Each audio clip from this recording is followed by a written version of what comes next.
2024 നടന്ന LDC പരീക്ഷകളിൽ 10 തവണയാണ് ഈ പാഠം പ്രത്യക്ഷപ്പെട്ടത്. ഇത് 9ാം ക്ലാസ്സിലെ ഒരു ചെറിയ പാഠമാണ്. 2024 നടന്ന വിവിധ ജില്ലകളിലെ LDC പരീക്ഷകളിൽ മാത്രം 10 തവണ. മറ്റ് ചോദ്യപേപ്പറുകളിലും മറ്റു വർഷങ്ങളിലും ഈ പാഠം സ്ഥിരമായി പ്രത്യക്ഷപ്പെടാറുണ്ട്. ഈ കുഞ്ഞൻ പാഠം. ഈ പാഠം കവർ ചെയ്യുന്നത് എക്കണോമിക്സിലെ ഏറ്റവും പ്രധാനപ്പെട്ട ചില ടോപ്പിക്കുകളാണ്. ഇന്ന് നമുക്കത് മുഴുവൻ പഠിച്ചെടുക്കാം. ക്ലാസ് അവസാനം വരെ കാണുക.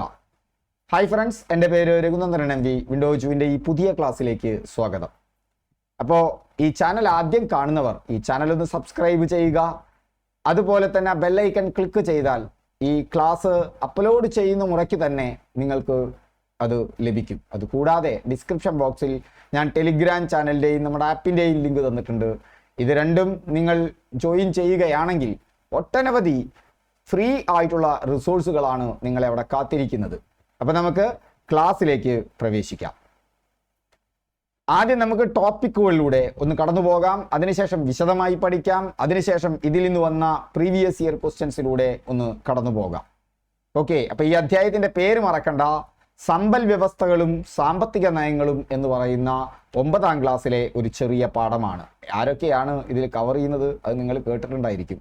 ഉൽപാദനോപാധികളെ കുറിച്ച് പറയുന്നുണ്ട്, പരീക്ഷയ്ക്ക് വരാറുണ്ട്. മുതലാളിത്ത സമ്പൽ വ്യവസ്ഥ, സോഷ്യലിസ്റ്റ് സമ്പൽ വ്യവസ്ഥ, മിശ്ര സമ്പൽ വ്യവസ്ഥ. അതുപോലെ തന്നെ നമ്മുടെ സാമ്പത്തിക നയം മാറുന്നുണ്ട്. ഇന്ത്യയുടെ സാമ്പത്തിക നയം 1991 മാറുന്നുണ്ട്. ഒട്ടനവധി പരീക്ഷകളിൽ, അധിക പരീക്ഷകളിലും ആവർത്തിച്ചു വരുന്നതാണ്. നിങ്ങൾ ക്വസ്റ്റ്യൻ പേപ്പർ നോക്കിയാൽ അറിയാം. പലപ്പോഴും നിങ്ങൾ ഉത്തരം എഴുതാതെ പോകുന്നതാണ്. പക്ഷെ സിമ്പിളായി നമുക്കിന്ന് പഠിച്ചെടുക്കാം. LPG നയം, ലിബറലൈസേഷൻ, പ്രൈവറ്റൈസേഷൻ, ഗ്ലോബലൈസേഷൻ എന്നറിയപ്പെടുന്ന LPG നയം, ഉദാരവൽക്കരണത്തിന്റെ വിശദാംശങ്ങൾ, സ്വകാര്യവൽക്കരണ മാതൃകകൾ, പലപ്പോഴും പരീക്ഷയ്ക്ക് ചോദിക്കുന്ന ബിൽഡ് ഓപ്പറേറ്റ് ട്രാൻസ്ഫറും പ്രൈവറ്റ് പബ്ലിക് പാർട്ടിസിപ്പേഷനും, അതുപോലെ തന്നെ നമ്മുടെ സ്വകാര്യവൽക്കരണത്തിന്റെ സ്ഥാപനവുമായി ബന്ധപ്പെട്ട ആഗോളവൽക്കരണ ഫലങ്ങൾ അതിൽ വരുന്നുണ്ട്. മറ്റൊരു ഹോട്ട് ടോപ്പിക്കാണ് അന്താരാഷ്ട്ര സംഘടനകൾ, WTO, വേൾഡ് ബാങ്ക്, നബാർഡ്. അതുപോലെ തന്നെ നമ്മൾ അറിഞ്ഞിരിക്കേണ്ടതാണ് എക്കണോമിക്സിലെ പിതാക്കന്മാർ, അതുപോലെ സാമ്പത്തിക നയങ്ങളുടെ ഗുണദോഷങ്ങൾ. ഇതൊക്കെ പ്രസ്താവന ടൈപ്പ് ചോദ്യമായും അത് അല്ലാത്ത പരമ്പരാഗത ശൈലിയിലുള്ള ചോദ്യങ്ങളായും PSC പരീക്ഷകളിൽ നിരന്തരം പ്രത്യക്ഷപ്പെട്ട ചോദ്യമാണ്. അപ്പോൾ നമുക്ക് ഇന്നത്തെ ക്ലാസ്സിലേക്ക് പ്രവേശിക്കാം. അപ്പോൾ നമ്മൾ എന്താണ് ഇന്ന് പഠിക്കാൻ പോകുന്നത് എന്ന് നമുക്ക് മനസ്സിലായി. ഇനി നമുക്ക് ഓരോന്നോരോന്നായി നമുക്ക് വളരെ വേഗം പഠിച്ചെടുക്കാം. അപ്പോൾ അവസാനം വരെ കാണാനാണ് ഞാൻ നിങ്ങളോട് വീണ്ടും ആവശ്യപ്പെടുന്നത്. ഓക്കെ, അപ്പം നമുക്ക് പോകാം. ആദ്യത്തെ എന്ന് പറയുന്നത് ഉൽപാദനോപാധികളാണ്. എന്താണ് ഈ ഉൽപാദനോപാധികൾ എന്ന് പറഞ്ഞാൽ? സിമ്പിളാണ്. ഉൽപാദനോപാധികൾ എന്ന് പറയുമ്പോൾ നമ്മൾ 2 കാര്യങ്ങളെയാണ് ഓർക്കേണ്ടത്. ഒന്ന്, ചരക്കുകളുണ്ട്, സേവനങ്ങളുണ്ട്. അല്ലേ? നമ്മുടെ നാട്ടിൽ കാർ ഉണ്ടാക്കുന്നുണ്ട്, വിദേശത്തും കാർ ഉണ്ടാക്കുന്നുണ്ട്. കാർ ഉണ്ടാക്കണമെങ്കിൽ എന്ത് വേണം? ഫാക്ടറി വേണം. അതൊരു ഉൽപ്പന്നമാണ്. അതുപോലെ തന്നെ നമ്മൾ കൃഷിഭൂമിയിൽ കൃഷി ചെയ്യുന്നുണ്ട്, അരി ഉണ്ടാക്കുന്നുണ്ട്, അതും ഒരു ഉൽപ്പന്നമാണ്. എന്നാൽ ഞാൻ ക്ലാസ് എടുക്കുന്നു, ആ ക്ലാസ്സും ഉൽപ്പാദിപ്പിക്കുന്നത് തന്നെയാണ്. ഞാൻ എൻ്റെ ഒരു ക്ലാസ് ഉൽപ്പാദിപ്പിച്ചു, അത് സൗജന്യമായി നിങ്ങൾക്ക് ലഭിക്കുന്നു യൂട്യൂബിൽ അപ്ലോഡ് ചെയ്തതിന് ശേഷം. അതൊരു സേവനമാണ്. സേവനമാണെന്ന് പറഞ്ഞ് നിങ്ങളതിനെ സൗജന്യം എന്നുള്ള അർത്ഥത്തിൽ സൗജന്യമായിട്ടുള്ളതൊക്കെ ഉൽപ്പന്നങ്ങളല്ല എന്ന് വിചാരിക്കേണ്ട. അതും സേവനമാണ്. ചിലപ്പോൾ സേവനം പെയ്ഡ് കോഴ്സായിട്ട് വെക്കും. അങ്ങനെയുള്ള ചില കാര്യങ്ങളുമുണ്ട്. അതല്ലെങ്കിൽ ഒരു ഡോക്ടറെ അടുത്ത് പോയി നിങ്ങൾക്ക് ഒരു സേവനം ഡോക്ടർ തരും. അപ്പോൾ 2 തരത്തിലാണ് നമ്മൾ ഉൽപ്പാദനത്തെ കാണേണ്ടത്, ഉൽപ്പന്നങ്ങളും സേവനവും. അത് മറ്റൊരു എക്കണോമിക്സ് പാഠം 10ാം ക്ലാസ്സിലെ ഉണ്ട്, മറ്റേ 8ാം ക്ലാസ്സിലുണ്ട്. അത് നമുക്ക് പിന്നീട് പഠിച്ചെടുക്കാം. ഓക്കെ, അപ്പം നമുക്ക് ഈ പാഠത്തിലേക്ക് പോകാം. എന്താണ് ചരക്കുകളും സേവനങ്ങളും എന്ന് നിങ്ങൾക്ക് മനസ്സിലായല്ലോ. അപ്പം ചരക്കുകൾക്കും സേവനങ്ങൾക്കും നികുത്തുന്ന നികുതിയാണ് ചരക്കു സേവന നികുതി. അതും വെറുതെ ഒന്ന് പരാമർശിച്ചു പോയി എന്ന് മാത്രം. അപ്പോൾ ഉൽപാദനോപാധികൾ എന്ന് പറഞ്ഞാൽ ഇത്തരത്തിലുള്ള ഉൽപ്പന്നങ്ങൾ ഉണ്ടാക്കാൻ, അതായത് ചരക്കുകളും സേവനങ്ങളും ഉണ്ടാക്കാൻ നമുക്ക് എന്ത് വേണം? അതിന് സംവിധാനങ്ങൾ വേണം. ആ സംവിധാനത്തെക്കുറിച്ച് ചെറുതായിട്ട് ഈ പാഠത്തിൽ എന്ന് പറയുന്നു. നമുക്ക് വേഗം കടന്നു പോകാം. വളരെ കുറഞ്ഞ ഭാഗമേ ഈ പാഠത്തിൽ അതിനെക്കുറിച്ചുള്ളൂ. ആ ഭാഗം എന്താണ് പറയുന്നത്? പറയുന്നത് വളരെ സിമ്പിളാണ്. അതിൻ്റെ നിർവചനം സാധനങ്ങളും സേവനങ്ങളും, ചരക്കുകളും സേവനങ്ങളും ഉൽപ്പാദിപ്പിക്കാനും വിതരണം ചെയ്യാനുമുള്ള ഉപാധികളാണ്. സാധനങ്ങൾ ഉൽപ്പാദിപ്പിച്ചാൽ പോരാ, അത് ഡിസ്ട്രിബ്യൂട്ട് ചെയ്യണം. അല്ലേ? മാരുതി കാറോ അതല്ലെങ്കിൽ സുസുക്കി കാറോ അതല്ലെങ്കിൽ ഇന്നത്തെ ഏറ്റവും വില കൂടിയ കാറോ നമ്മൾ അവിടെ ഉണ്ടാക്കിയാൽ മാത്രം പോരാ, അത് ഉപഭോക്താവിലേക്ക് എത്തണമുണ്ട്. അതിനാണ് വിതരണം എന്ന് പറയുന്നത്. അപ്പൊ അതിന് എന്ത് വേണം? റോഡ് വേണം, റോഡിലൂടെ വാഹനങ്ങൾ പോകണം. ഇങ്ങനെ ചരക്കുകളും സേവനങ്ങളും ഉൽപ്പാദിപ്പിക്കാനും അത് വിതരണം ചെയ്യാനും എന്ത് വേണം? നമുക്ക് ഉപാധികൾ വേണം. അതിലൊരു ഉപാധിയാണ് ഭൂമി. ഭൂമി എന്ന് പറയുന്നത് പ്രകൃതിദത്തമായ എല്ലാ വിഭവങ്ങളും ഉൾപ്പെട്ടതാണ് ഭൂമി എന്ന് പറയുന്നത്. ഭൂമി എന്ന് പറഞ്ഞാൽ എന്താണ്? പ്രകൃതിദത്തമായ എല്ലാ വിഭവങ്ങളും ഉൾപ്പെട്ടതാണ് ഭൂമി എന്ന് പറയുന്നത്. പ്രകൃതിദത്തമായ എല്ലാ വിഭവങ്ങളും ഉൾപ്പെട്ടതാണ് ഭൂമി. അപ്പോൾ അവിടെ നമ്മൾ നോക്കേണ്ടത് ആ ഡെഫിനിഷൻ നിങ്ങൾ നന്നായിട്ട് ഓർത്തിരിക്കണം. പ്രകൃതിദത്തമായ എല്ലാ വിഭവങ്ങളും ഉൾപ്പെടുന്നതാണ് ഭൂമി. മണ്ണുണ്ട്, ജലമുണ്ട്, വനമുണ്ട്, ധാതുക്കളുണ്ട്, പെട്രോളിയമുണ്ട്, പ്രകൃതിവാതകമുണ്ട്. അങ്ങനെ പ്രകൃതിയിൽ നിന്ന് കിട്ടുന്ന പ്രകൃതിദത്തമായ എല്ലാ വിഭവങ്ങളെയും നമുക്കിവിടെ ഭൂമി എന്ന് വിളിക്കാം. ഫാക്ടറി വേണം. ഫാക്ടറികൾ എന്ന് പറഞ്ഞാൽ മൂലധനവും അടിസ്ഥാന സൗകര്യങ്ങളും എന്ന് പറഞ്ഞാൽ യന്ത്രങ്ങൾ, ഉപകരണങ്ങൾ വേണം, കെട്ടിടങ്ങൾ വേണം, വെയർ ഹൗസുകൾ വേണം, നിർമ്മാണ സൗകര്യങ്ങൾ വേണം. കാറുണ്ടാക്കാൻ അത് വേണ്ടേ? കൃഷി ചെയ്യാൻ ഭൂമി വേണ്ടേ?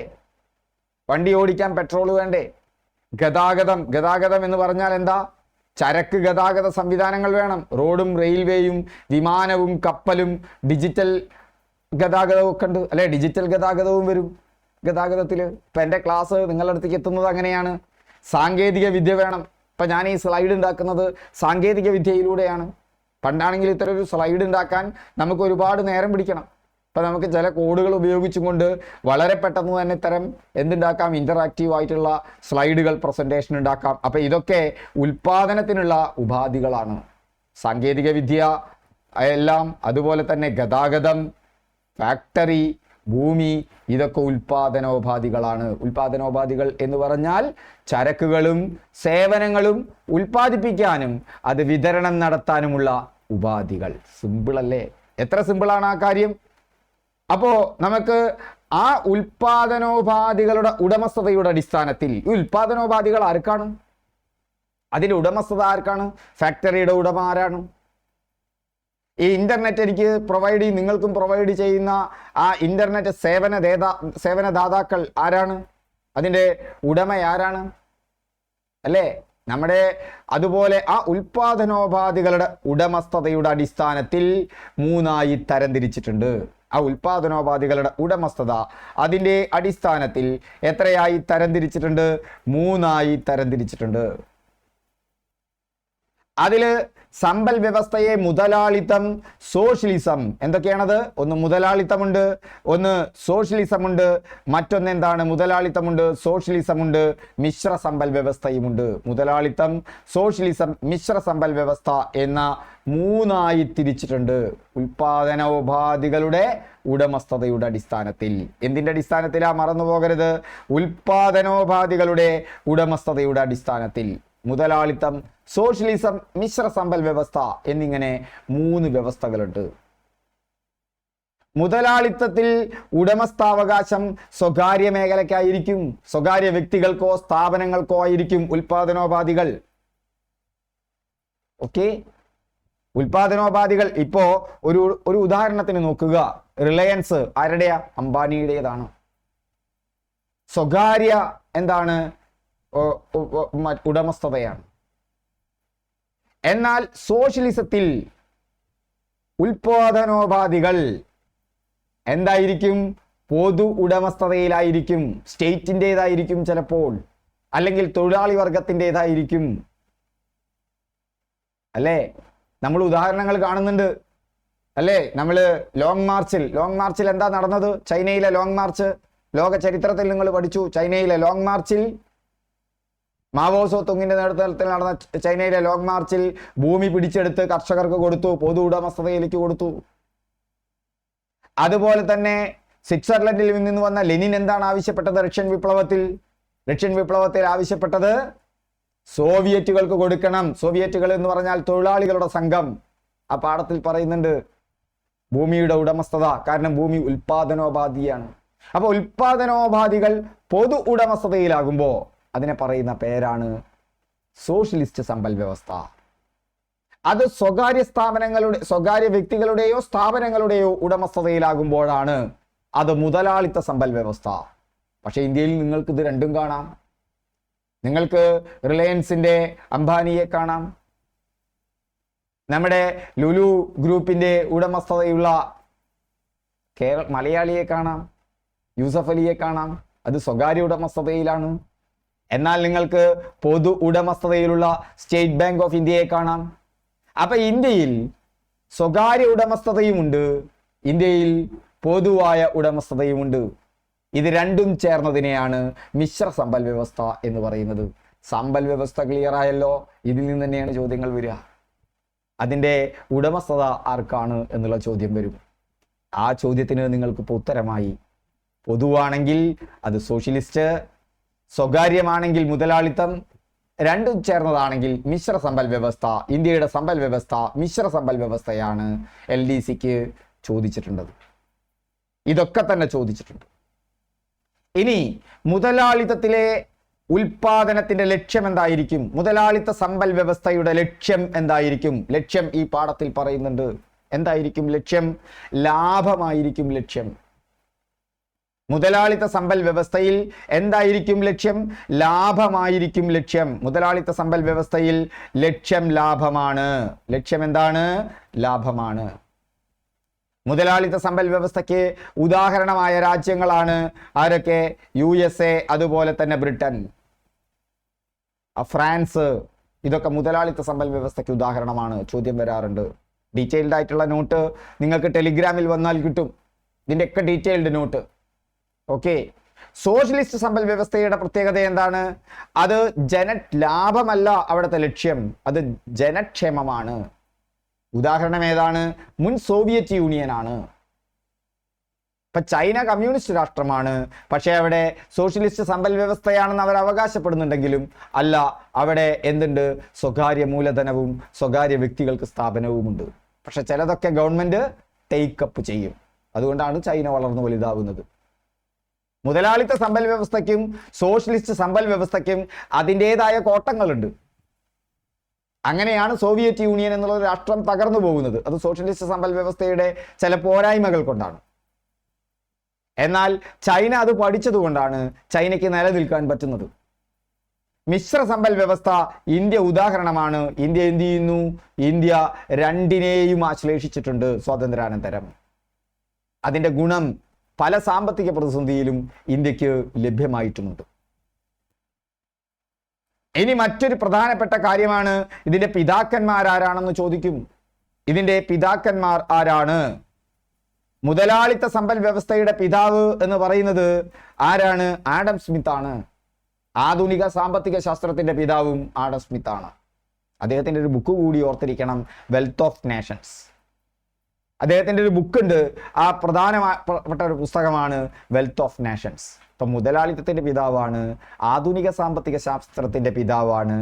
അദ്ദേഹത്തിന്റെ പ്രധാനപ്പെട്ട പുസ്തകമാണ് എന്തെന്ന് പറയുന്നത്? Wealth of Nations. സോഷ്യലിസത്തിന്റെ പിതാവ് കാറൽ മാർക്സ് ആണ്. സോഷ്യലിസത്തിന്റെ പിതാവ് കാറൽ മാർക്സ് ആണ്. അദ്ദേഹത്തിന്റെ പ്രധാനപ്പെട്ട പുസ്തകമാണ് ദാസ് ക്യാപിറ്റൽ. ഓക്കെ. അപ്പൊ നമുക്ക് അവിടെ ക്ലിയർ ആയല്ലോ എന്താണ് മുതലാളിത്തം, എന്താണ് സോഷ്യലിസം, അതൊക്കെ നിങ്ങൾക്കൊന്ന് ക്ലിയർ ആയല്ലോ. ഇനി മുതലാളിത്ത സമ്പൽ വ്യവസ്ഥയുടെ ഡീറ്റെയിലേക്ക് പോകാം. മുതലാളിത്ത സമ്പൽ വ്യവസ്ഥയിൽ സ്വകാര്യ സ്വത്തവകാശമുണ്ട്. മുതലാളിത്ത സമ്പൽ വ്യവസ്ഥ നിലനിൽക്കുന്നത് സ്വകാര്യ സ്വത്തവകാശത്തിലൂടെയാണ്. ആ സ്വത്ത് പാരമ്പര്യമായി കൈമാറാം. സ്വകാര്യ സ്വത്തവകാശം മാത്രമല്ല, പാരമ്പര്യമായിട്ട് കൈമാറാനും പറ്റും. അച്ഛനോ മകൾക്കോ മകനോ ഒക്കെ കൈമാറാൻ പറ്റും. ഇത് മുതലാളിത്ത സമ്പൽ വ്യവസ്ഥയുടെ പ്രത്യേകതയാണ്. മുതലാളിത്ത സമ്പൽ വ്യവസ്ഥയിൽ ഫ്രീ മാർക്കറ്റാണ്, സ്വതന്ത്ര കമ്പോളമാണ്. എന്താണ് സ്വതന്ത്ര കമ്പോളം എന്ന് പറഞ്ഞാൽ? അവിടെ വിപണിയാണ് കാര്യങ്ങളെ നിശ്ചയിക്കുന്നത്, മാർക്കറ്റാണ് നിശ്ചയിക്കുന്നത്. കമ്പോള ദൈവം എന്നൊരു പുസ്തകം എഴുതിയിട്ടുണ്ട് ഒരു മന്ത്രി. എന്താണ് അദ്ദേഹത്തിന്റെ പേര്? തദ്ദേശ സ്വയംഭരണ വകുപ്പ് മന്ത്രി രാജേഷിന്റെ പുസ്തകമാണ്, നിങ്ങൾക്കറിയാം, കമ്പോള ദൈവം. ഓർത്തിരിക്കണം. ഞാൻ കമ്പോളത്തിനെതിരൊന്നും അല്ലട്ടാ, അതിന് ഗുണമുണ്ട് ദോഷമുണ്ട്. അപ്പോ സ്വതന്ത്ര കമ്പോളം, ഫ്രീ മാർക്കറ്റ് എന്ന് പറയുന്നുണ്ട്. ആ ഫ്രീ മാർക്കറ്റിൽ കാര്യങ്ങൾ നിശ്ചയിക്കുന്നത് ആരാണ്? പ്രശ്നങ്ങൾ ഉണ്ടായാൽ പരിഹരിക്കുന്നത് വില മെക്കാനിസമാണ്. ഓർത്തു വെക്കുക പോയിന്റ്, വില മെക്കാനിസം. മുതലാളിത്തവുമായി ബന്ധപ്പെട്ട് ഓർക്കേണ്ടത് വില മെക്കാനിസം, സ്വതന്ത്ര കമ്പോളം, പിന്നെ സ്വകാര്യ സ്വത്തവകാശം. സ്വത്ത് എന്ന് പറഞ്ഞാൽ ഫാക്ടറി സ്വത്താണ്. നിങ്ങൾ ഭൂമി മാത്രമല്ല, ബാങ്കിലെ പൈസ മാത്രമല്ല, ഫാക്ടറി സ്വത്താണ്. ഇപ്പം എനിക്ക് ഞാൻ പെയ്ഡായിട്ടുള്ള ക്ലാസ്സുകൾ കൊടുക്കുന്നുണ്ട്, അതെൻ്റെ സ്വത്താണ്. ഇപ്പൊ സ്വകാര്യ സ്വത്തവകാശം, സ്വതന്ത്ര കമ്പോളം, വില സംവിധാനം. ആ വില മെക്കാനിസമാണ് അവിടെ പ്രശ്നങ്ങൾ പരിഹരിക്കുന്നത്. ഉപഭോക്താവിന് പരമാധികാരമാണ്. ഉപഭോക്താവിന് എന്ത് വാങ്ങണം വാങ്ങണ്ട എന്ന് തീരുമാനിക്കാൻ പറ്റും. സർക്കാരിന്റെ പങ്ക് വളരെ പരിമിതമാണ്. മുതലാളിത്തത്തിൽ സർക്കാരിന്റെ പങ്ക് എന്താണ്? വളരെ പരിമിതമാണ്. ഉൽപാദന വിതരണ കാര്യങ്ങളിൽ സർക്കാർ ഇടപെടാനേ പാടില്ല എന്നാണ് അതിന്റെ നയം. സർക്കാർ ഇടപെടാനേ പാടില്ല. പിന്നെ സർക്കാർ എന്ത് ചെയ്യുക? സർക്കാർ രാജ്യത്തിന്റെ സുരക്ഷ, രാജ്യത്തെ മറ്റാരെങ്കിലും ആക്രമിക്കുന്നുണ്ടോ അങ്ങനെയുള്ള സുരക്ഷ നോക്കുക, ക്രമസമാധാനം പാലിക്കുക എന്നുള്ളതാണ് പക്കാ മുതലാളിത്തത്തിന്റെ സ്വഭാവം. അപ്പൊ പോലീസിന്റെ പണിയാണ് ആര് ചെയ്യുന്നത്? സർക്കാർ ചെയ്യുന്നത്. ക്രമസമാധാനവും അതുപോലെ തന്നെ രാജ്യത്തിന് പുറത്ത് രാജ്യത്തിന് സുരക്ഷിതത്വം കൊടുക്കലും. അതുകൊണ്ട് തന്നെ ഇതിനെ എന്തെന്ന് പറയും? പോലീസ് രാഷ്ട്രങ്ങൾ എന്ന് പറയാറുണ്ട്. ഇങ്ങനെ പക്കാ മുതലാളിത്ത രാഷ്ട്രങ്ങളെ. അവിടെ ക്രമസമാധാനം മാത്രമാണ്, വൈദേശിക പ്രതിരോധം മാത്രമാണ്. എന്താ വില സംവിധാനം എന്ന് പറഞ്ഞാൽ? വില കൂടുമ്പോൾ ഉൽപാദനം കൂടും, വില കുറയുമ്പോൾ എന്ത് ചെയ്യും? ആവശ്യം കൂടും. വില കൂടുമ്പോ ഉൽപാദനം കൂടും, വില കുറയുമ്പോ ആവശ്യം കൂടും. വില കുറഞ്ഞാൽ ആളുകൾ ധാരാളം വാങ്ങും, ആളുകൾ വാങ്ങുമ്പോഴും ലാഭം. വില കൂടിയാലോ? വില കൂടുമ്പോൾ ഒരുപാട് കമ്പനികൾ ഉൽപ്പാദിപ്പിക്കാൻ തുടങ്ങും. അങ്ങനെ ഉൽപ്പാദിപ്പിച്ചാൽ മാർക്കറ്റിൽ ആവശ്യത്തിലധികം സാധനം വരും. അപ്പൊ വില കുറയും. വില കുറയുമ്പോൾ കുറഞ്ഞ വിലയ്ക്ക് സാധനം വാങ്ങാൻ ആളുകളുടെ ആവശ്യം കൂടും. അപ്പൊ വീണ്ടും അതിന്റെ പ്രൈസ് ഒന്നും കൂടി കൂടും. അതൊന്നും കൂടി കൂടുമ്പോൾ ലാഭം കുറച്ചും കൂടി കൂടുമ്പോൾ ഉൽപാദനം കൂടുന്നു. അങ്ങനെ വില നിശ്ചയിക്കും കാര്യങ്ങളെ. ഇതാണ് വില സംവിധാനം എന്ന് പറയുന്നത്. സ്വയം നിയന്ത്രണം ആരും നിയന്ത്രിക്കുന്നില്ല, ആ വില മെക്കാനിസം സ്വയം നിയന്ത്രിക്കും. ഇതാണ് മുതലാളിത്തത്തിൽ പ്രശ്ന പരിഹാരത്തിനുള്ള ടൂള്, വില സംവിധാനമാണ്. വാക്കുകൾ കൃത്യമായിട്ട് ഓർത്തു വയ്ക്കുക. ചരക്കുകളുടെയോ സേവനങ്ങളുടെയോ ഉൽപാദനത്തിലോ വിതരണത്തിലോ സർക്കാർ ഇടപെടാൻ പാടില്ല. പ്രശ്നങ്ങൾ എന്താ? പ്രശ്നമൊന്നുമില്ല. സ്വകാര്യ സ്വത്തവകാശവും പാരമ്പര്യ സ്വത്തവകാശവും എന്തു ചെയ്യും?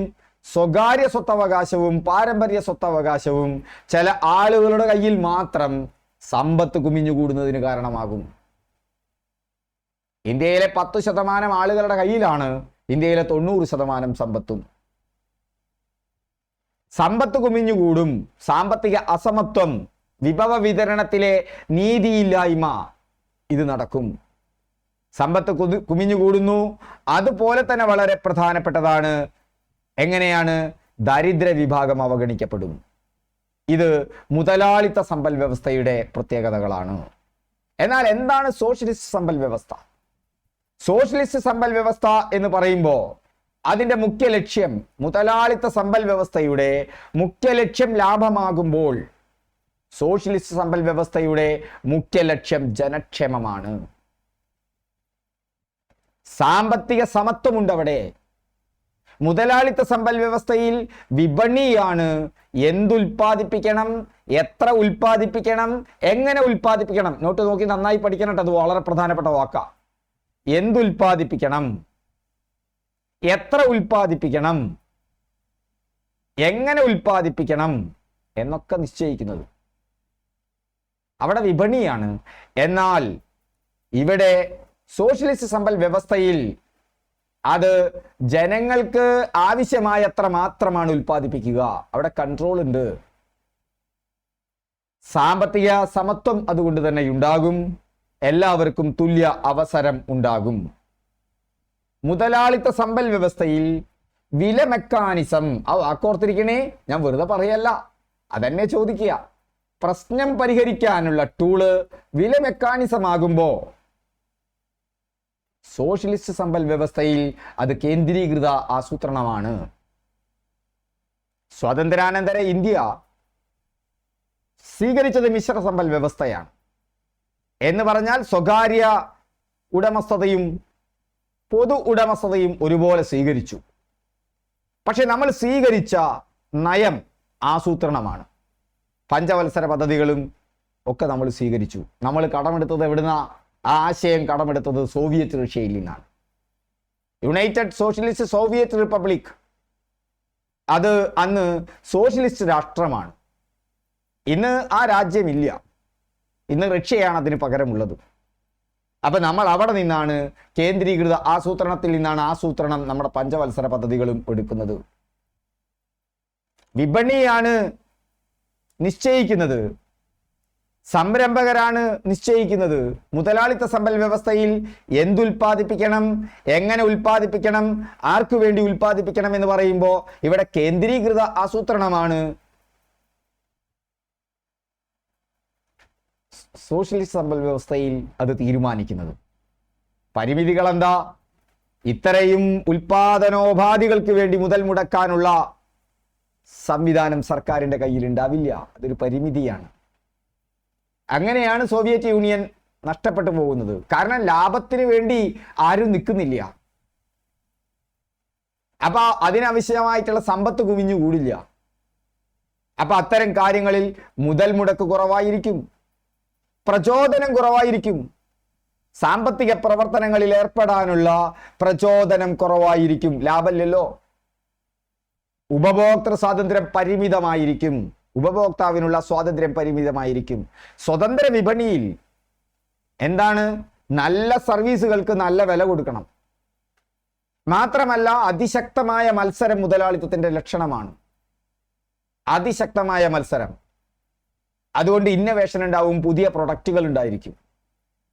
ആളുകൾ ലാഭത്തിന് വേണ്ടി പുതിയ പുതിയ കാര്യങ്ങൾ കൊണ്ടുവരും. മത്സരമുള്ളത് കൊണ്ട് തന്നെ നിലനിൽക്കുന്നതിന് വേണ്ടി ഇന്നവേഷൻ ഉണ്ടാവും. പക്ഷേ അവിടെ ഉപഭോക്താവിന് സ്വാതന്ത്ര്യമുണ്ട് കാര്യങ്ങൾ തിരഞ്ഞെടുക്കാൻ. പക്ഷേ ഉപഭോക്തൃ സ്വാതന്ത്ര്യം പരിമിതമാണ്. എവിടെ? സോഷ്യലിസ്റ്റ് സമ്പൽ വ്യവസ്ഥയിൽ. നല്ലതുണ്ട് ചീത്തയുണ്ട് എന്നർത്ഥം. അതുകൊണ്ടാണ് നമ്മുടെ നേതാക്കന്മാരൊക്കെ അവരിടതാണെങ്കിലും വലതാണെങ്കിലും അസുഖം വന്നാൽ അമേരിക്കയിലേക്കാണ് പോവുക. കാരണം മികച്ച സേവനങ്ങൾ അവിടെ കിട്ടുന്നുണ്ട്. നല്ല വില കൊടുക്കണമെന്ന് മാത്രം, നമുക്കൊന്നും അത് മേടിച്ചെടുക്കാൻ പറ്റില്ല. അതന്നെയാണ് മുതലാളിത്തത്തിന്റെ തകരാറ്. മികച്ച എന്തുണ്ടായിരിക്കും? ഉൽപ്പന്നങ്ങൾ ഉണ്ടായിരിക്കും. പക്ഷെ ദരിദ്രർ അവഗണിക്കപ്പെടും. നല്ല കാശുള്ളവർക്ക് മാത്രമേ അത് കിട്ടുള്ളൂ. അതേസമയം സോഷ്യലിസ്റ്റ് സമ്പൽ വ്യവസ്ഥയുടെ ഒരു പോരായ്മ, അതെല്ലാവർക്കും ആക്സസിബിൾ ആണ്, എല്ലാവർക്കും കിട്ടും. പക്ഷെ സെലക്ഷൻ വളരെ കുറവായിരിക്കും. അപ്പൊ നമുക്കൊരു വില്ലേജ് ഓഫീസിന്റെ പൊതു ഉടമസ്ഥതയില ഒരു വില്ലേജ് ഓഫീസിൽ നിന്ന് മാറിയിട്ട് മറ്റൊരു വില്ലേജ് ഓഫീസിൽ പോകാൻ പറ്റുമോ? പറ്റില്ല. അവിടെ കോമ്പറ്റീഷൻ ഇല്ല. ഉപഭോക്താക്കൾക്ക് സ്വാതന്ത്ര്യം കുറവായിരിക്കും. ഒരു വില്ലേജ് ഓഫീസർ നല്ല ആളായിരിക്കും, അടുത്ത വില്ലേജിൽ ചീത്ത ആളായിരിക്കും. ഈ രണ്ടാളെയും തിരഞ്ഞെടുക്കാനുള്ള ചോയ്സ് നമുക്കില്ലല്ലോ. അപ്പൊ നിങ്ങൾ പോയി കഴിഞ്ഞാൽ സിവിൽ സർവീസിനെ മെച്ചപ്പെടുത്താൻ നോക്കുക. നവീകരണം കുറവായിരിക്കും. പ്രവർത്തനോ സ്വകാര്യ സംരംഭകരില്ല. വില മുൻകൂട്ടി നിശ്ചയിക്കുന്നു. ആസൂത്രണത്തിൽ അധിഷ്ഠിതമാണ്. ഇതാണ് മുതലാളിത്ത സമ്പൽ വ്യവസ്ഥയുടെ, സോഷ്യലിസ്റ്റ് സമ്പൽ വ്യവസ്ഥയുടെ പ്രത്യേകതകൾ. നോട്ട് വായിക്കണേ. ഞാൻ നിങ്ങൾക്കൊരു ധാരണ ഉണ്ടാക്കി തരികയാണ്. ഡീറ്റെയിൽഡ് നോട്ട് വായിച്ച് നിങ്ങൾ കൃത്യമായിട്ട് എടുത്താൽ നിങ്ങൾക്ക് വളരെ പെട്ടെന്ന് മനസ്സിലാവും. മറ്റൊന്ന് മിശ്ര സമ്പൽ വ്യവസ്ഥ. മിശ്ര സമ്പൽ വ്യവസ്ഥ, ഇന്ത്യയുടെ സമ്പൽ വ്യവസ്ഥ മിശ്ര സമ്പൽ വ്യവസ്ഥയാണ്. അത് മുതലാളിത്തവും സോഷ്യലിസവും ചേർന്നതാണ്. പൊതു സ്വകാര്യ ഉടമസ്ഥതയിലുള്ള സംരംഭങ്ങൾ നിങ്ങൾക്ക് എവിടെ കാണാം? നമ്മുടെ ഇന്ത്യയിൽ കാണാം. ഞാൻ നേരത്തെ ഉദാഹരണം പറഞ്ഞു. ആ ഉദാഹരണത്തിലേക്ക് ശ്രദ്ധിക്കുക. അപ്പൊ അവിടെ പൊതുമേഖല എന്ന് പറഞ്ഞാൽ നമ്മുടെ റെയിൽവേ ഉണ്ട്, പ്രതിരോധമുണ്ട്, ആണവോർജമുണ്ട്. അങ്ങനെ ചില പ്രധാനപ്പെട്ട മേഖലകൾ ഇന്ത്യയിൽ പൊതുമേഖലയിലാണ്. പക്ഷെ ഇപ്പൊ ആയുധ നിർമ്മാണത്തിലേക്കൊക്കെ സ്വകാര്യ മേഖല കടന്നു വരുന്നുണ്ട്. ഇന്ത്യയിൽ പ്രൈവറ്റൈസേഷൻ കൂടിക്കൊണ്ടിരിക്കുകയാണ്. ഈ പാഠത്തിൽ അത് പറയുന്നുണ്ട്, നമുക്ക് പോകണം. സ്വകാര്യ മേഖലയിൽ ഉൽപാദന വ്യവസായങ്ങളുണ്ട്, സേവനങ്ങളുണ്ട്, ട്രേഡിംഗ് ഉണ്ട്. അത് മത്സരാധിഷ്ഠിതമാണ്. ഒരു ഉദാഹരണം, ഇന്ത്യക്ക് സ്വാതന്ത്ര്യം കിട്ടുന്നതിന് മുമ്പ് സ്വാതന്ത്ര്യാനന്തര ഇന്ത്യ എങ്ങനെയാകണം എന്നുള്ള ചർച്ച നടന്നിരുന്നു. മനുഷ്യന്റെ അവകാശങ്ങളെക്കുറിച്ചുള്ള ചർച്ച, സ്വാതന്ത്ര്യാനന്തര ഇന്ത്യയിലെ വികസന പ്രവർത്തനങ്ങളെക്കുറിച്ചുള്ള ചർച്ച, സ്വാതന്ത്ര്യാനന്തര ഇന്ത്യ എങ്ങനെ പോകണം എന്നുള്ളതിനെ കുറിച്ച് 3 സിദ്ധാന്തങ്ങളാണ് അവതരിപ്പിക്കുക, 3 പ്ലാനുകളാണ്. ഒന്ന് ബോംബെയിലെ വ്യവസായികൾ ചേർന്ന് അവതരിപ്പിച്ച ബോംബെ പ്ലാൻ, മറന്നു പോകണ്ട. ബോംബെയിലെ വ്യവസായികൾ ചേർന്ന് അവതരിപ്പിച്ച ബോംബെ പ്ലാൻ. മറ്റൊന്ന് ഗാന്ധിയൻ പ്ലാൻ, നാരായൺ അഗർവാൾ. മൂന്നാമത്തതൊന്ന് MN റോയ് അവതരിപ്പിച്ച ജനകീയാസൂത്രണം, പീപ്പിൾസ് പ്ലാൻ. 3 പ്ലാനുകൾ. 3 പ്ലാനിന്റെ ആളുടെ പേരോർക്കുക. ബോംബെ പ്ലാൻ ബോംബെയിലെ വ്യവസായികൾ, മറ്റൊന്ന് നാരായൺ അഗർവാളിന്റെ ഗാന്ധിയൻ പ്ലാൻ, മൂന്നാമത്തേത് ഏതാണ്? മറന്നു പോകരുത്, MN റോയിയുടെ ഏതാണ്? People's plan. ഇന്ത്യക്ക് ആദ്യമായി ഒരു ഭരണഘടന വേണമെന്ന് ആവശ്യപ്പെട്ട MN റോയിയാണ്. പാർട്ടി അദ്ദേഹത്തിന്റെ പാർട്ടി തന്നെയാണ് സ്വരാജ് പാർട്ടിയാണ്. ആ 3 പ്ലാനുകളിൽ നെഹ്റു സ്വീകരിച്ചത് ബോംബെ പ്ലാൻ ആയിരുന്നു. ആ ബോംബെ പ്ലാൻ പ്രകാരമാണ് ഇവിടെ ഒട്ടനവധി വ്യവസായങ്ങൾ ആൾറെഡി ഉണ്ടായിരുന്നു. അവയ്ക്ക് ആവശ്യമായിട്ടുള്ള അടിസ്ഥാന സൗകര്യങ്ങൾ സർക്കാരാണ് തുടങ്ങി വെക്കുന്നത്. വലിയ ഇരുമ്പുരുക്കു ശാലകൾ പഞ്ചവത്സര പദ്ധതികളുടെ ഭാഗമായി നമ്മൾ പഠിക്കുന്നത്. അത് പൊതു ഉടമസ്ഥതയിലാണ്. അങ്ങനെ പൊതു സ്വകാര്യ പങ്കാളിത്തത്തോടു കൂടിയാണ് മിശ്ര സമ്പൽ വ്യവസ്ഥയാണ് നമ്മൾ സ്വീകരിച്ചത്. അപ്പൊ അവിടെ സന്തുലിതമാണ്. അതുകൊണ്ട് തന്നെ എവിടെ രണ്ടിന്റെയും ഗുണമുണ്ട്. സന്തുലിതമാണ്, ക്ഷേമ പ്രവർത്തനങ്ങൾ നടക്കും, അതുപോലെ തന്നെ ലാഭകരമായ പ്രവർത്തനം നടക്കും, രണ്ടും നടക്കും. ആസൂത്രണത്തിൽ അധിഷ്ഠിതമാണ്, നിയന്ത്രിത സ്വാതന്ത്ര്യമാണ്. ഇന്ത്യൻ മോഡൽ 1947 മുതലാണ്. പഞ്ചവത്സര പദ്ധതികൾ, സാമൂഹിക നീതി, സാമ്പത്തിക വളർച്ച. പഞ്ചവത്സര പദ്ധതികളുടെ 3 ലക്ഷ്യം ഈ മിശ്ര സമ്പൽ വ്യവസ്ഥയിൽ നിന്ന് രൂപപ്പെട്ടതാണ്. ഏതൊക്കെയാണത്? പഞ്ചവത്സര പദ്ധതികൾ, സാമൂഹിക നീതി, അതോടൊപ്പം തന്നെ സാമ്പത്തിക വളർച്ച. സാമ്പത്തിക വളർച്ചയ്ക്ക് ലാഭപ്രചോദിതമായ ഒന്നിനെ സാമ്പത്തിക വളർച്ച. സാമ്പത്തിക പ്രവർത്തനങ്ങൾ ലാഭമാണ് അതിന്റെ പ്രചോദനം. അടുത്ത ഒരു ഭാഗം 1991 സാമ്പത്തിക പ്രതിസന്ധിയെ കുറിച്ചാണ്. ഡീറ്റെയിൽഡ് നോട്ട് നിങ്ങൾ തരും ഞാൻ, അത് വായിച്ചിരിക്കണം, പഠിക്കണം. അത് നിങ്ങൾ എക്സാം ഉണ്ടായിരിക്കണം, എക്സാം അറ്റൻഡ് ചെയ്യണം. അപ്പൊ നമ്മുടെ ടെലിഗ്രാം ചാനലിൽ നിങ്ങൾക്ക് രാവിലെ 7:30 മണിക്ക് കറണ്ട് അഫയേഴ്സ് കിട്ടും. ആ കറണ്ട് അഫയേഴ്സ് ഡീറ്റെയിൽഡ് ആയിട്ടുള്ള കറണ്ട് അഫയേഴ്സ് കിട്ടും. ഉച്ചയ്ക്ക് 1 മണിക്ക് നിങ്ങളുടെ മൊബൈൽ ഇങ്ങനെ സ്മൂത്ത് ആയിട്ട് സ്ക്രോൾ ചെയ്ത് പോവാ. ഉച്ചയ്ക്ക് 1 മണിക്ക് അതിൽ നിന്നുള്ളൊരു ക്വിസ് ഉണ്ടാവും. 20 മാർക്കുണ്ട് പല പരീക്ഷകളിലും കറണ്ട് അഫയേഴ്സ്. അത് കഴിഞ്ഞാൽ 11 മണിക്ക് രാവിലെ 7 മണിക്ക് ഇതുപോലത്തെ ഒരു വീഡിയോ ഇടും. ആ വീഡിയോന്റെ ഡീറ്റെയിൽഡ് നോട്ട് 11 മണിക്ക് ഉണ്ടാവും. രാത്രി 7 മണിക്ക് നിങ്ങൾക്ക് എക്സാം ചെയ്യാം. ഇത് സ്ഥിരം നിങ്ങൾ ചെയ്യണം. എക്സാം ചെയ്യാതെ പാടില്ല, നോട്ട് വായിക്കാതെ പോകാൻ പാടില്ല, വീഡിയോ കാണാതെയും പോകാൻ പാടില്ല. ഈ 3 നടക്കുമ്പോൾ നിരന്തരമായിട്ട് ഡെയിലി പ്ലാനിനനുസരിച്ച് നടക്കും. അപ്പൊ നിങ്ങൾക്കറിയാം ഈ സെയിൽസ് അസിസ്റ്റന്റ് കഴിഞ്ഞാൽ തന്നെ ഒട്ടനവധി എക്സാം വരുന്നുണ്ട്. അതിനെക്കുറിച്ചൊക്കെ ഒന്ന് ശ്രദ്ധിക്കുക. വീഡിയോ ഇട്ടിട്ടുണ്ട്. ഇപ്പൊ 1991 സാമ്പത്തിക പ്രതിസന്ധി 1991 കഷ്ടിച്ച് 2 ആഴ്ചത്തെ ആവശ്യത്തിനുള്ള വിദേശ നാണയ ശേഖരം മാത്രമേ ഇന്ത്യയുടെ പക്കൽ ഉണ്ടായിരുന്നുള്ളൂ. 1991 ഇന്ത്യയിൽ ഒരു പ്രശ്നം പൊട്ടിപ്പുറപ്പെടുകയാണ്. വിദേശ നാണയമില്ല. വിദേശ നാണയം ഇല്ലെങ്കിൽ എന്താ പ്രശ്നം? ഡോളർ നമ്മുടെ കയ്യിൽ ഇല്ലെങ്കിൽ നമുക്ക് പെട്രോൾ വാങ്ങാൻ പറ്റില്ല. ഇന്ത്യൻ റുപ്യ കൊടുത്താൽ പെട്രോൾ കിട്ടില്ല. എന്താ കാരണം? ഇന്ത്യൻ രൂപയ്ക്ക് ഇന്നും അന്താരാഷ്ട്ര രംഗത്ത് ആക്സെപ്റ്റൻസ് ഉണ്ടായിട്ടില്ല. കാരണം അതിന്റെ വില മാറിക്കൊണ്ടിരിക്കും. ഇന്ന് ഒരു ഡോളറിന് 81 ആണെങ്കിൽ നാളെ 83 ആയിരിക്കും, നാളെ 74 ആയിരിക്കും. ഒരു സ്ഥിരതയും ഇല്ലാത്ത രൂപയാണ് നമ്മൾ മെച്ചപ്പെട്ട് വരികയാണ്. ഇപ്പോൾ ഒരുപാട് മെച്ചപ്പെട്ടിട്ടുണ്ട്. ഇപ്പം നമ്മുടെ കയ്യിൽ വിദേശ നാണയം ഉണ്ടായിരുന്നില്ല. ഇന്ത്യ പ്രതിസന്ധി നേരിടുകയാണ്. ആ വിദേശ നാണയം ഇല്ലാത്തത് കൊണ്ട് നമുക്ക് പ്രതിസന്ധി വരാൻ പോവുകയാണ്. പെട്രോളിലാണ് ഏറ്റവും വലിയ പ്രതിസന്ധി. കാരണം പെട്രോൾ നമ്മുടെ നാട്ടിൽ വേണ്ടത്ര ഇല്ല. ചരക്ക് ഗതാഗതം നിലച്ചാൽ ഇവിടുത്തെ സാമ്പത്തിക പ്രവർത്തനങ്ങൾ അവസാനിക്കും. ഇപ്പൊ ഗൾഫ് യുദ്ധമാണ്. ഏറ്റവും വലിയ പ്രതിസന്ധി വരാൻ പോകുന്നത്. പെട്രോളിന്റെ വില കുതിച്ചു കയറും. ഒപ്പം തന്നെ ചരക്ക് ഗതാഗതത്തിൽ വലിയ പ്രതിസന്ധി വരാൻ പോവുകയാണ്. ഇതൊക്കെ നിങ്ങൾ ശ്രദ്ധിക്കണം. കാരണങ്ങൾ എന്തൊക്കെയാണ്? ഇന്ത്യയിൽ വിദേശ നാണയ ശേഖരം കുറയാനുള്ള കാരണം എന്താണ്? ഗൾഫ് യുദ്ധം. നല്ല ശ്രദ്ധിക്കണേ. ഇത് പല തവണ പരീക്ഷയ്ക്ക് ചോദിച്ചതാ. പല തവണ 1991 വിദേശ നാണയ പ്രശ്നം, ഗൾഫ് യുദ്ധം. അന്ന് ഗൾഫിൽ യുദ്ധം നടക്കുകയാണ്. ഉയർന്ന ധനക്കമ്മിയെ കുറിച്ച് പിന്നീട് ഞാൻ പറയാം. ഉയർന്ന ധനക്കമ്മി, പെട്രോൾ വിലക്കയറ്റം, വിദേശ കടബാധ്യത. 4 കാര്യങ്ങൾ മറന്നു പോകരുത്. ഗൾഫ് യുദ്ധം, ഉയർന്ന ധനക്കമ്മി, പെട്രോൾ വിലക്കയറ്റം, വിദേശ കടബാധ്യത. കുറച്ചുകൂടി ഡീറ്റെയിൽ ഉണ്ട്, അത് നിങ്ങൾക്ക് നോട്ടിൽ കിട്ടും. നിങ്ങൾക്ക് ഇത് കേട്ടതിന് ശേഷം അത് വായിച്ചാൽ നിങ്ങൾക്ക് ഈസി ആയിട്ട് മനസ്സിലാവും. പരിഹാര മാർഗങ്ങൾ എന്താ? കൂടുതൽ വിദേശ വായ്പ വേണം. ഇപ്പൊ പാകിസ്ഥാന്റെ വിദേശ നാണയ ശേഖരം കുറവാ. ആ വിദേശ നാണയ ശേഖരം വന്നപ്പോഴാണ് അവർ IMF-ൽ നിന്ന് കടമെടുക്കാൻ പോയത്. അപ്പോഴാണ് നമ്മൾ യുദ്ധത്തിന്റെ സമയത്ത് ഒരു പ്രശ്നം ഉണ്ടാക്കാൻ നോക്കിയത്. അപ്പൊ അവർക്ക് ഡോളറിൽ കിട്ടും പൈസ. അപ്പൊ കൂടുതൽ വിദേശ വായ്പ, വിദേശ മൂലധനം ആകർഷിക്കണം. പെട്രോൾ കിട്ടുന്നത് നമുക്ക് ഡോളറിലാണ് കിട്ടുക കേട്ടോ. വിദേശ മൂലധനം ആകർഷിക്കണം, വിദേശ വ്യാപാരം ശക്തിപ്പെടുത്തണം, രൂപയുടെ മൂല്യച്യുതി. ഇത് കൂടാതെ നമ്മുടെ അടവ് ശിഷ്ടവും വളരെ പ്രശ്നമായിരുന്നു. അടവ് ശിഷ്ടം എന്ന് പറഞ്ഞാൽ നിങ്ങളുടെ വീട്ടിലെ വരുമാനം, വീട്ടിൽ നിന്ന് പുറത്തേക്കുള്ള ചെലവ്, ഇതുപോലെ ഒരു രാജ്യവും മറ്റൊരു രാജ്യവും തമ്മിൽ, ഇതൊക്കെ നമുക്ക് വിശദമായി പഠിക്കാട്ടോ. ഓരോരോ പാഠത്തിലായിട്ട് നമുക്ക് വിശദമായി പഠിക്കാം. ഇതേപോലെ PYQs വെച്ച് പഠിക്കാം. ഒരു രാജ്യവും മറ്റൊരു രാജ്യവും തമ്മിൽ ഉള്ള ഒരു ക്യാഷ് ബുക്കാണ് നിങ്ങളുടെ വീട്ടിലെ വരവ് ചെലവ് കണക്ക് പോലെ. അതിൽ മറ്റ് രാജ്യങ്ങളിൽ നിന്നുള്ള വരവ് കൂടുതലും കുറവും നമുക്കുള്ള ചെലവ് കൂടുതലുമാണെങ്കിൽ നമ്മുടെ അടവ് ശിഷ്ടം എന്താണ്? കമ്മിയാണ്. അത് പ്രശ്നമാണ്. അപ്പൊ നമ്മുടെ അടുത്ത് വിദേശ നാണയശേഖരം ഉണ്ടാവില്ല. ഇതും ഒരു കാരണമാണ്. അപ്പൊ നമുക്ക് അതിന് വിദേശ മൂലധനം ആകർഷിക്കണം. വിദേശത്ത് നിന്ന് ഒരുപാട് പേര് ഇവിടെ കൊണ്ടുവന്ന് കാശ് മുടക്കി കമ്പനികൾ ആരംഭിച്ചാൽ നമുക്ക് വിദേശ മൂലധനം കിട്ടും.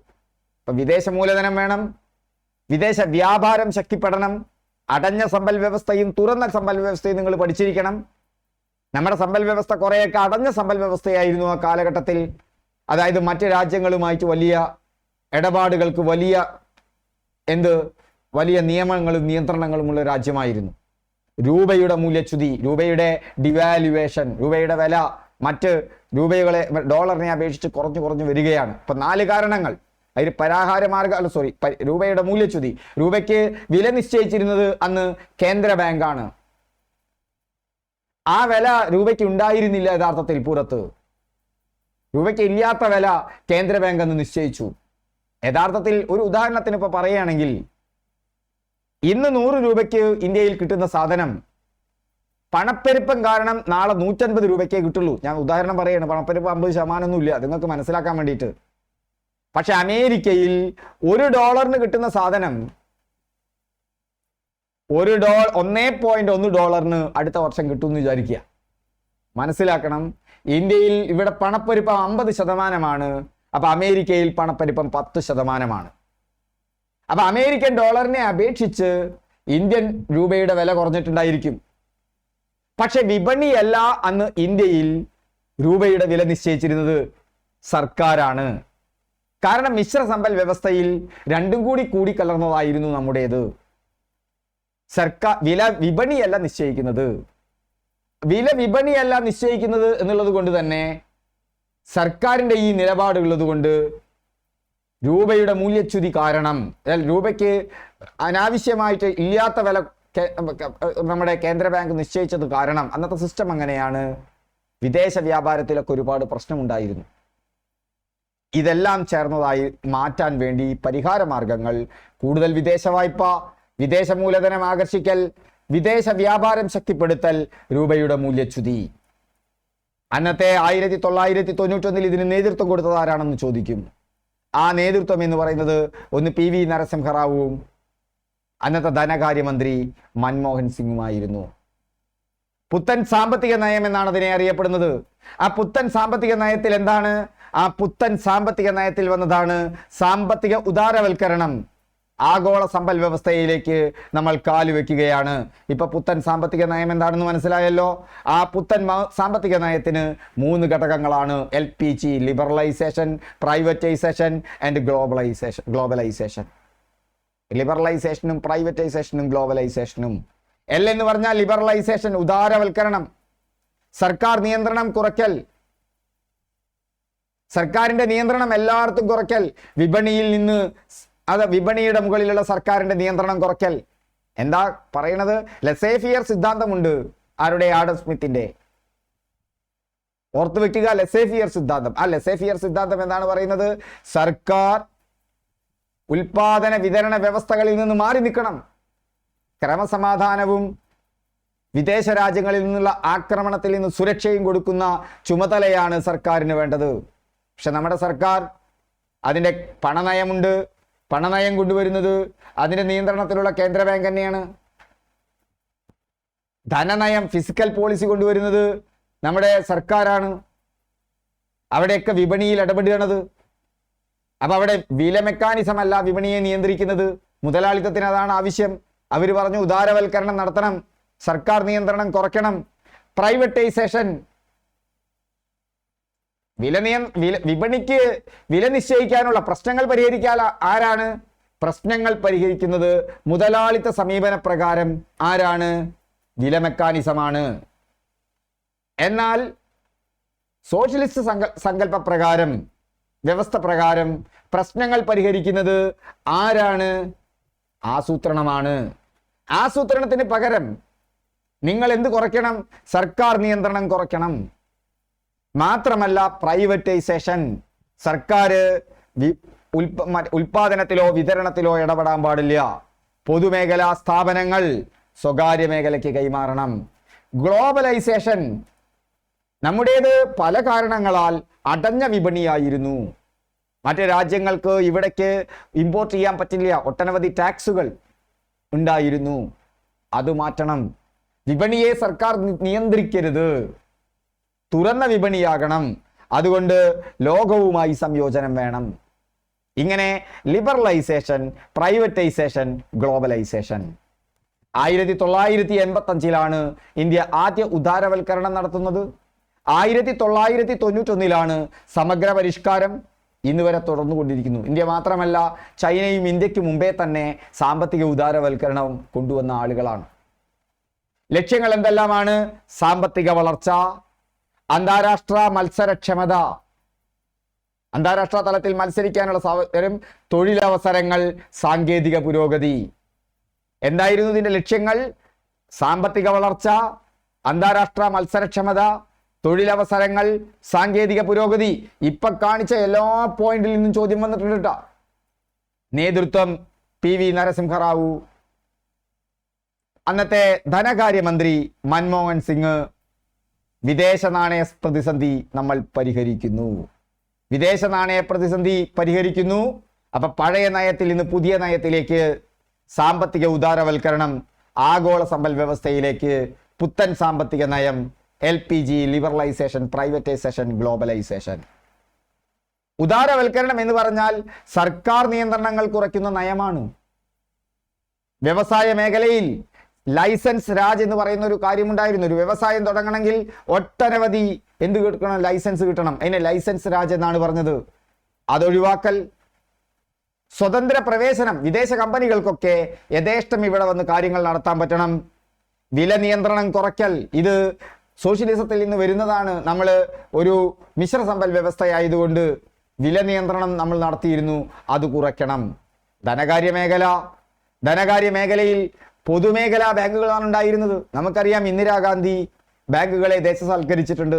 ആദ്യകാലത്ത് തീർച്ചയായും സോഷ്യലിസ്റ്റ് ചായ്വോടുകൂടിയാണ് നമ്മൾ സഞ്ചരിച്ചിരുന്നത്. അതുകൊണ്ടാണ് നമുക്ക് പഞ്ചവത്സര പദ്ധതികൾ ഉണ്ടായിരുന്നു. അതുകൊണ്ട് രാജ്യത്തിന് ഒട്ടനവധി നേട്ടങ്ങൾ ഉണ്ടായിട്ടുണ്ട്. നിങ്ങൾക്കറിയാം, ഇന്ത്യ ബ്രിട്ടീഷുകാർ ഉപേക്ഷിച്ചു പോകുമ്പോൾ എല്ലും തോലുമായിട്ടുള്ള ഒരു രാജ്യത്തെ ശക്തിപ്പെടുത്തുന്നത് ആ പഞ്ചവത്സര പദ്ധതികൾക്ക് പങ്കുണ്ട്. പക്ഷെ അതിനുശേഷം മാറുന്ന കാലത്തിനനുസരിച്ച് നമ്മൾ ആസൂത്രണം നമ്മുടെ ആ രീതിയിലുള്ളത് അവസാനിച്ചു. ഇന്ന് നീതി ആയോഗാണ്. നമ്മൾ ഇന്ന് മുതലാളിത്തത്തിന്റെ പാതയിലേക്കാണ് കൂടുതൽ പ്രവേശിച്ചുകൊണ്ടിരിക്കുന്നത്. അതിന് ഗുണങ്ങളുണ്ട്, ചെറിയ ദോഷങ്ങളല്ല, ചില്ലറ ദോഷങ്ങളല്ല, ആ ദോഷങ്ങളുമുണ്ട്. എങ്കിലും നമ്മുടെ രാജ്യം വലുതായിക്കൊണ്ടിരിക്കുകയാണ്. നമ്മുടെ ആദ്യ കാലഘട്ടത്തിലെ നയത്തിനും പോരായ്മയുണ്ട്. അപ്പൊ സ്വകാര്യ ബാങ്കുകൾ, വിദേശ ബാങ്കുകൾ, മൂലധന വിപണി സ്വാതന്ത്ര്യം, നികുതി പരിഷ്കാരങ്ങൾ. 1991 സാമ്പത്തിക പരിഷ്കരണത്തിന് ശേഷമാണ് ആദായ നികുതി കുറച്ചു കൊണ്ടുവന്നു. മറ്റത് ആദായ നികുതി കൂട്ടിക്കൂട്ടി വരികയാണ്. അത് വിപണിക്കെതിരാണ്. ആദായ നികുതി എന്ന് പറഞ്ഞാൽ ലാഭത്തിന് കൂടുതൽ നികുതി. 91 ശേഷം ആദായ നികുതി സ്ലാബുകൾ കുറച്ചു വരുന്നു, കമ്പനി നികുതികൾ കുറയ്ക്കുന്നു, ഇറക്കുമതി തീരുവ കുറയ്ക്കുന്നു. അതായത് വില നിയന്ത്രണങ്ങൾ മാറ്റുകയാണ്. തീരുവയൊക്കെ വില നിയന്ത്രിക്കാനുള്ളതാണ്. ആ തീരുവകൾ തുറന്ന വിപണിക്കെതിരുമാണ്. അതായത് അമേരിക്കയിൽ ഒരു കാറുണ്ട്, ഇന്ത്യയിൽ ഒരു കാറുണ്ട്.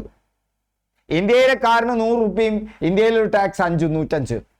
അമേരിക്കയിലെ കാറിന് നമ്മൾ ഒരു ഇറക്കുമതി തീരുവ കൊടുക്കും, ഒരു 25%. അപ്പൊ 100 രൂപയുടെ സാധനം 125 ഇനി 125ന്റെ 5% വരും. അപ്പൊ 5 വരും, പിന്നെ 1.25 വരും. അപ്പൊ 131.25 രണ്ടും തമ്മിലുള്ള വ്യത്യാസം 26 രൂപയുടെ വ്യത്യാസമാണ്. ലക്ഷത്തിലാക്കിയാൽ 1 ലക്ഷത്തിന് പകരം 1,36,000. ഇറക്കുമതി തീരുവ കൊണ്ട് ഇങ്ങനത്തെ ഒരു പ്രശ്നമുണ്ടായിരുന്നു. ഇവിടെ ആരാ ഇടപെടുന്നത്? സർക്കാർ.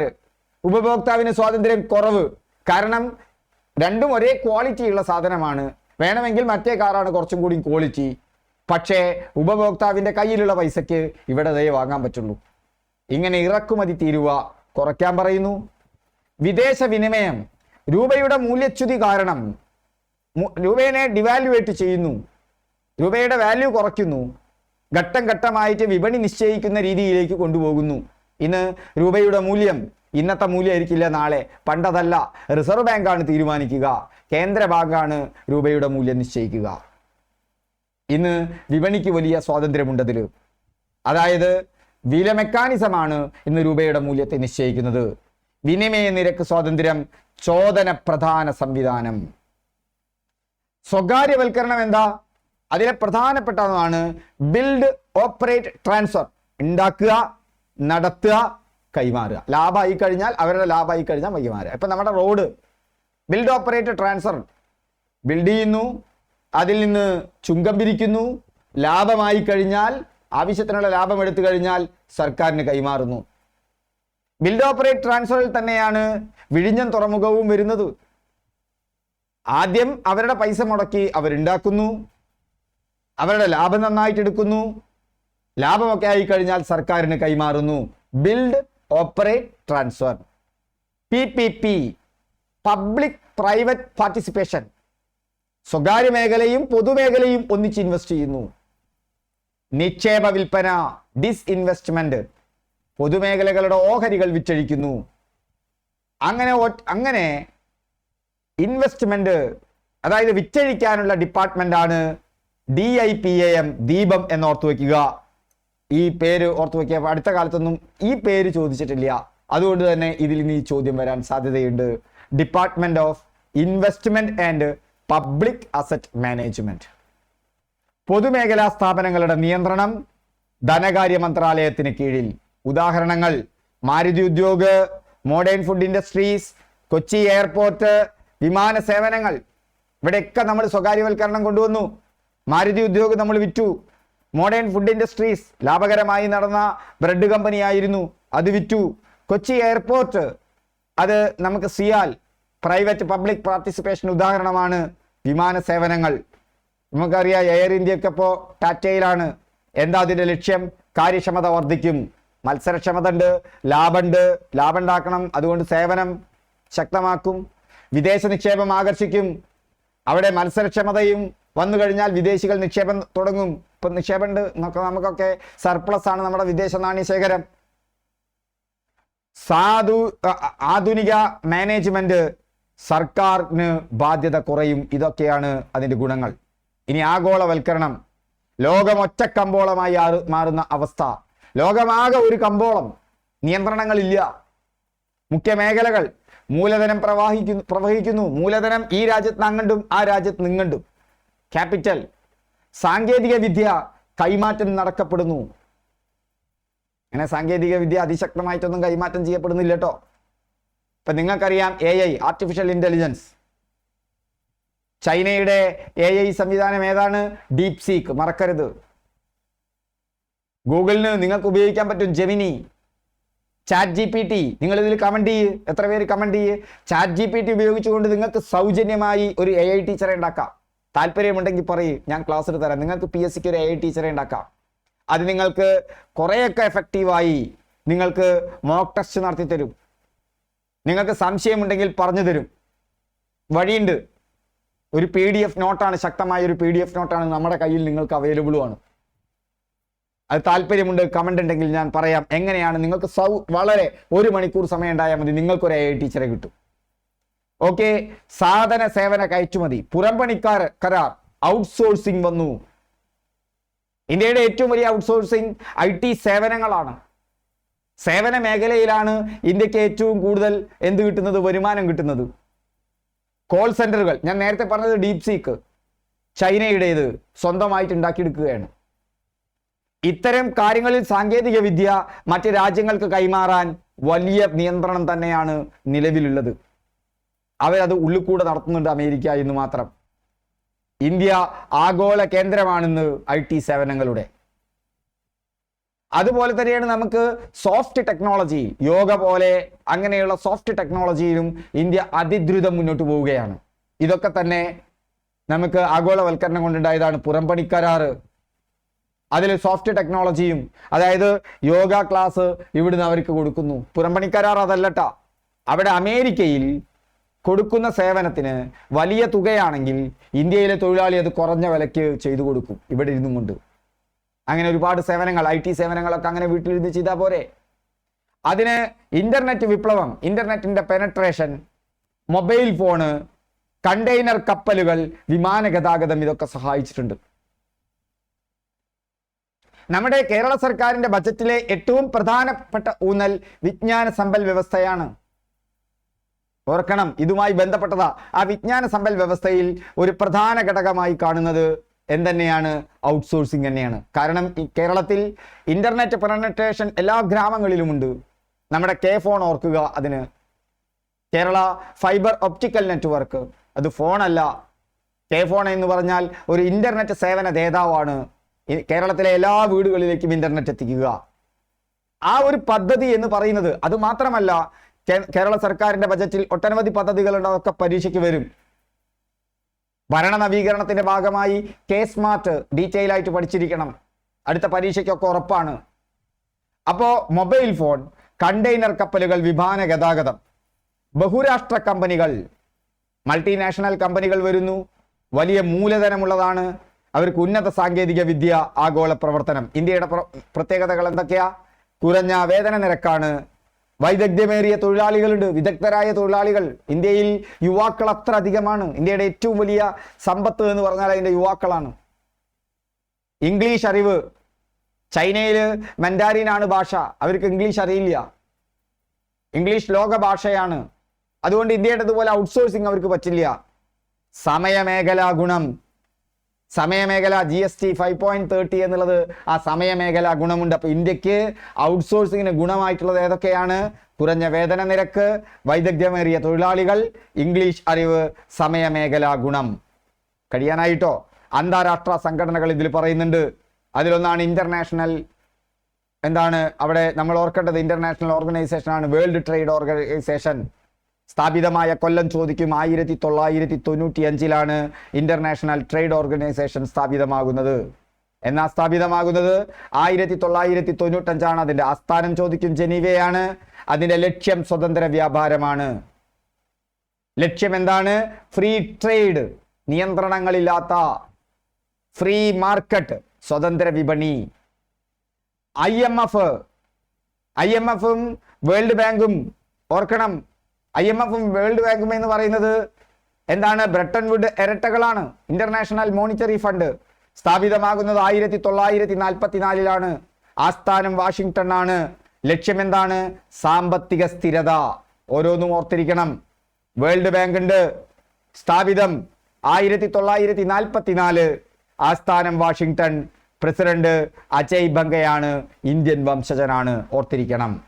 NABARD, national bank for agriculture and rural development, കൊല്ലം ചോദിക്കാറുണ്ട്, പേര് ചോദിക്കാറുണ്ട്. 1982. ലക്ഷ്യം കൃഷി വികസനം. ബ്രെട്ടൺ വുഡ് ഇരട്ടകൾ എന്നറിയപ്പെടുന്നത് 1944 രൂപീകൃതമായ IMF അന്താരാഷ്ട്ര നാണയനിധിയെയും വേൾഡ് ബാങ്ക് ലോക ബാങ്കിനെയുമാണ്. ഈ ബ്രെട്ടൺ വുഡ് ഇരട്ടകൾ ഉണ്ടാകുന്നത് രൂപയുമായി ബന്ധപ്പെട്ട ഒരു കഥയുണ്ടതിന്. നിങ്ങൾക്ക് പഠിക്കാനില്ലാത്തതുകൊണ്ട് PSCയുടെ സ്കോപ്പിലില്ലാത്തതുകൊണ്ട് ഞാനത് പറയുന്നില്ല. ആ കഥകളൊക്കെ വലിയ രസമാണ്. രൂപയുടെ മൂല്യവുമായി ബന്ധപ്പെട്ട കഥ തന്നെയാണ്, മണി എക്സ്ചേഞ്ചുമായി ബന്ധപ്പെട്ട കഥകൾ തന്നെയാണ് അതും. പുത്തൻ സാമ്പത്തിക നയങ്ങൾ, അനുകൂലവാദങ്ങളും പ്രതികൂലവാദങ്ങളും ഉണ്ട്. എന്താ അനുകൂലവാദം? വൈവിധ്യമാർന്ന ഉൽപ്പന്നങ്ങൾ, ഉപഭോക്താവിന് സ്വാതന്ത്ര്യം, മികച്ച സാങ്കേതിക വിദ്യ, മത്സരം, കാരണം വില കുറയുന്നു അല്ലെ. ഇന്റർനെറ്റ് ഏറ്റവും കുറഞ്ഞ വിലക്ക് കിട്ടുന്ന ഒരു രാജ്യമാണ് ഇന്ത്യ. ഫോണിന്റെ വില കുറയാണ്, കാറിന്റെ വില കുറയാണ്, കയറ്റുമതി വർദ്ധിക്കുന്നു, തൊഴിലവസരങ്ങൾ സൃഷ്ടിക്കപ്പെട്ടിട്ടുണ്ട്, ദേശീയ വരുമാനത്തിൽ വർധനവുണ്ട്. ഇന്ന് ലോക സാമ്പത്തിക കാര്യത്തിൽ ഇന്ത്യ 4ാം സ്ഥാനത്താണ്. വിദേശ വിപണി പ്രവേശനമുണ്ട്. പ്രതികൂലവാദങ്ങൾ എന്താ? സാമ്പത്തികമായ അസമത്വം ഇന്ത്യയിൽ വർദ്ധിച്ചുകൊണ്ടിരിക്കുകയാണ്. സാമ്പത്തികമായ അസമത്വം, ഇന്ത്യക്കാരന്റെ പ്രതിശീർഷ വരുമാനമൊക്കെ ഗംഭീര. ഇന്ത്യ ലോകത്ത് 4ാം സ്ഥാനത്താ. അപ്പൊ നമ്മൾ ഈ ജനങ്ങൾ മുഴുവൻ ഒരു റൂമിൽ നിൽക്കുകയാണെന്ന് വിചാരിക്കുക, വലിയ പവറാ. അപ്പൊ ഞങ്ങളുടെ നാട്ടിലെ ഒരു വലിയ പ്രമാണി കുടുംബമായിരുന്നു തവനൂരിലം. അവർക്ക് വലിയ ജന്മികളൊക്കെ ആയിരുന്നു. അപ്പൊ നാട്ടില് കുറച്ചൊക്കെ ഭൂമിയുള്ള ഒരാളുണ്ട്, ജന്മിയാണെന്നാണ് മൂപ്പരെ വെപ്പ്. ഇപ്പൊ മൂപ്പര് പറഞ്ഞു അത്രേ, എനിക്കും തവനൂരില്ലത്തിനും കൂടി എത്രയോ പറ കിട്ടാനുള്ള സ്ഥലമുണ്ടായിരുന്നു എന്നുള്ളത്. തവനൂരില്ലത്തിന് ധാരാളം സ്ഥലമുണ്ട്. അതിൻ്റെ ഒപ്പം മൂപ്പർക്ക് ഒരു 50 സെന്റോ അല്ലെങ്കിൽ 1 ഏക്കറയാണെന്ന് കൂട്ടിക്കോളൂ. മറ്റൊരു വലിയ പ്രമാണിമാരാണ്, 150ഉം 200ഉം ഏക്കറയൊക്കെയുള്ള ഒരു വാസുദേവൻ നമ്പൂതിരിയാണ് ഞങ്ങളുടെ നാട്ടിൽ 100 ഏക്കറയോളം സ്ഥലം എന്തിനു കൊടുക്കുന്നത്?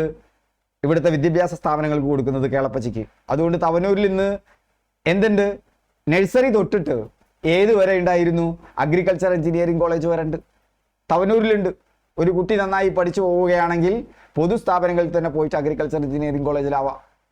അഗ്രികൾച്ചർ എഞ്ചിനീയറിംഗ് കോളേജിന്റെ ഡീന് നിങ്ങൾ ഓർക്കേണ്ടത് ഞങ്ങളുടെ നാട്ടിൽ തന്നെ പഠിച്ച് ആ എഞ്ചിനീയറിംഗ് കോളേജിലെത്തി ആ എഞ്ചിനീയറിംഗ് കോളേജിന്റെ ഡീനായ ഒരാളായിരുന്നു, ഇപ്പം മാറി. അപ്പോൾ ഞാൻ പറഞ്ഞത് സാമ്പത്തിക അസമത്വത്തിന്റെ വർധനവുണ്ട്.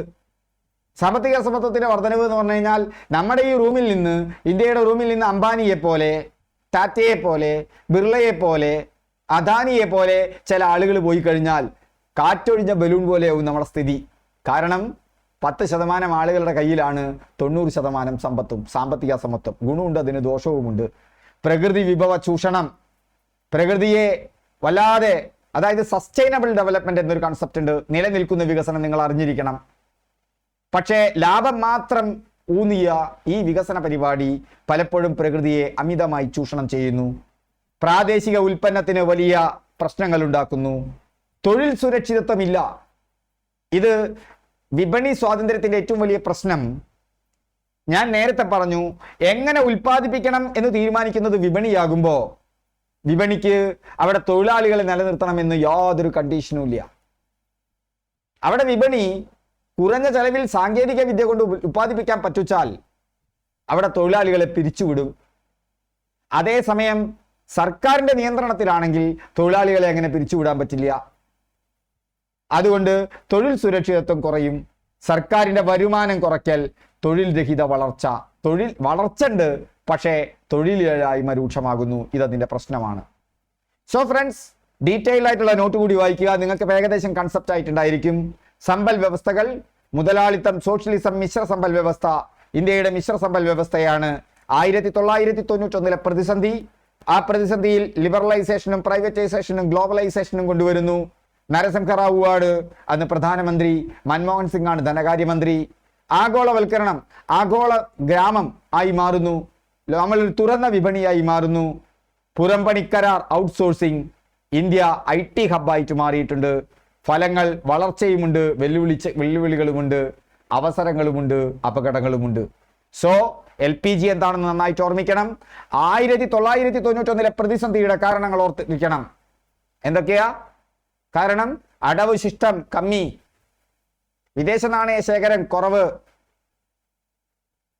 അല്ലേ? രൂപയുടെ യഥാർത്ഥത്തിലല്ലാത്ത വില, ഗൾഫ് പ്രതിസന്ധി. ഇതെല്ലാം ചേർന്നതാണ് 1991 പ്രതിസന്ധി. പലതവണ ചോദിച്ചിട്ടുണ്ട്.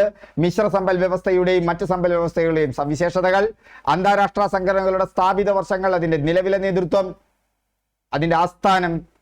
അപ്പോ സമ്പൽ വ്യവസ്ഥകളുടെ വർഗീകരണവും സവിശേഷതകളും 1991 സാമ്പത്തിക പ്രതിസന്ധിയും LPG നയത്തിന്റെ വിശദാംശങ്ങളും ആഗോളവൽക്കരണത്തിന്റെ ഫലങ്ങളും അന്താരാഷ്ട്ര സംഘടനകളുടെ പങ്കുമാണ് പഠിച്ചത്.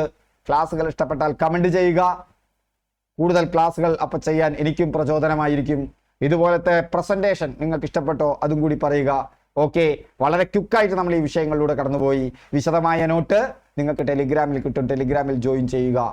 അത് ഡെയിലി പ്ലാനിന്റെ ഭാഗമായി കിട്ടും. എല്ലാവർക്കും നല്ല ദിവസം ആശംസിക്കുന്നു. പഠിച്ചാൽ PSC ഉറപ്പാണ്. പഠിക്കേണ്ട പോലെ പഠിക്കണം. അതിനുള്ള വഴി എന്താണ്? വീഡിയോ കാണുക, നോട്ട് വായിക്കുക, നിങ്ങളുടെ നോട്ട് എടുക്കുക, എക്സാം ചെയ്യുക. എക്സാം ചെയ്യാതിരിക്കാൻ പാടില്ല. നമ്മുടെ എക്സാമിന്റെ പ്രത്യേകത, നിങ്ങൾ ശരി ഉത്തരം കൊടുത്താൽ 1, തെറ്റുത്തരം കൊടുത്താൽ 0.33. എത്ര തവണ വേണമെങ്കിലും നിങ്ങൾക്ക് അറ്റൻഡ് ചെയ്യാം. ഇതിൽ നിന്ന് വരാൻ സാധ്യതയുള്ള, ഈ പാഠത്തിൽ നിന്ന് വരാൻ സാധ്യതയുള്ള മുഴുവൻ ചോദ്യങ്ങളിൽ നിന്നും ഒരു 150-200 ചോദ്യങ്ങളുടെ ശേഖരമാണ് ഞാൻ ഉണ്ടാക്കി വെക്കുക. അതിൽ നിന്ന് 10 എണ്ണം നിങ്ങളോട് ചോദിക്കുന്നത്. അത് സാധ്യതയുള്ള ചോദ്യങ്ങളാണ്. അതിൽ മുൻകാല ചോദ്യങ്ങളും ഉണ്ടായിരിക്കും. ഇനി മുൻകാല ചോദ്യങ്ങളിലേക്ക് നമുക്ക് വളരെ പെട്ടെന്നൊന്ന് കടന്നു പോകാം. അത് ഞാൻ ആൻസർ ചെയ്യാൻ നിൽക്കുന്നില്ല. അത് നിങ്ങൾക്ക് പിന്നീട് ഞാൻ പ്രൊവൈഡ് ചെയ്തു തരാം. അതിൻ്റെ ഉത്തരം വെച്ചിട്ട് നിങ്ങളൊന്ന് ആലോചിച്ച് നോക്കുക. മുൻകാല ചോദ്യങ്ങളിൽ വളരെ പ്രധാനപ്പെട്ടത് കുറച്ച് ഞാനിവിടെ കാണിച്ചു തരാം. ഒന്ന് കണ്ടോ, ഇതൊക്കെ മുൻകാല ചോദ്യങ്ങളായി വന്നതാണ്. ഇതൊക്കെ അതിൻ്റെ മുൻകാല ചോദ്യങ്ങളാണ്. ഞാനിപ്പോൾ കാണിക്കാം. ഒരു മിനിറ്റ് ഒന്ന് വെയിറ്റ് ചെയ്തോളൂ. നമുക്ക് അവസാനിപ്പിക്കാം ഇതിലെ മുൻകാല ചോദ്യങ്ങൾ ഞാൻ നോട്ടിൽ തരേണ്ടതിൽ നിന്ന് PSCക്ക് വന്ന വളരെ പ്രധാനപ്പെട്ട ചോദ്യങ്ങൾ ഞാൻ നിങ്ങൾക്ക് നോട്ടിൽ തരണ്ട്. ഓക്കെ, വിശദമായ നോട്ടാണ് ഞാൻ തരാൻ പോകുന്നത് നിങ്ങൾക്ക് അവിടെ.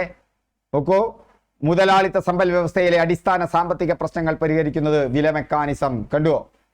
സ്വാതന്ത്ര്യാനന്തര ഇന്ത്യയുടെ സാമ്പത്തിക വികസനത്തിന് ഏത് തരം സമ്പൽ വ്യവസ്ഥ? മിശ്ര സമ്പൽ വ്യവസ്ഥ. അത് ആവർത്തിക്കുന്നുണ്ട്. മിശ്ര സമ്പൽ വ്യവസ്ഥയുമായി ബന്ധപ്പെടുന്ന പ്രസ്താവന ഏത്?